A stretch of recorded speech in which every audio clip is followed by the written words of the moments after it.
well. Say hi. Good to be back. And let me just first express our deep condolence, of course, on the passing of former Secretary General Kofi Annan. He will be greatly missed and remembered as the wise and warm and inspirational leader that he was, and we look forward to honor his name in the various activities that we will have in the next coming days. Today's meeting, as you know, is on the Middle East peace process, and here again we're worried about the ongoing situation, which every day hampers the prospects for a two-state solution. Only today we read in the news that the Israelis have announced hundreds of settlements in the West Bank, which of course makes the situation even more complicated. I think that today's meeting is likely to focus on the situation in Gaza, which remains very, very complicated. We appreciate, of course, the efforts by Egypt and the special mediator, and we welcome the fact that they have managed to see some de-escalation in recent days. We would, of course, welcome a truce.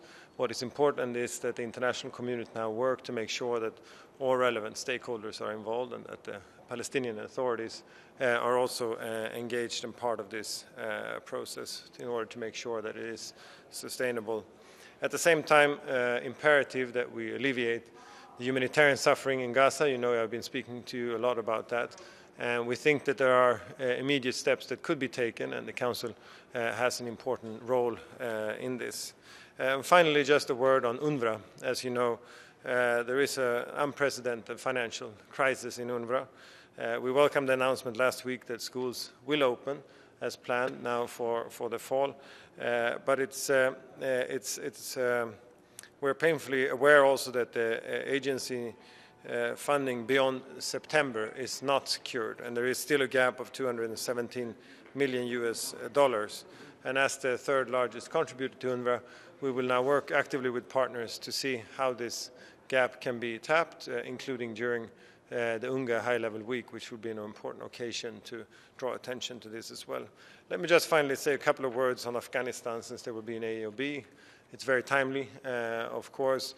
We are extremely concerned about the level of violence and the hundreds, not thousands, of civilian deaths that we've seen over the past couple of weeks.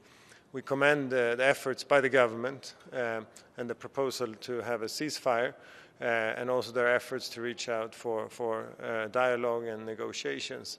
And we must now urge the Taliban to respond to these proposals and to engage in meaningful dialogue. And there is a special role, of course, for those with influence on the Taliban to urge them to take steps in this direction. I have to go. What's Sweden's position on some of the recommendations by the Secretary General last week to the GA? One of them was to possibly have troops for the we are looking at those now. We've just received, and we'll be talking to the parties, of course, concerned, not least the Palestinians and the Israelis, about next steps. Thank you. Thanks.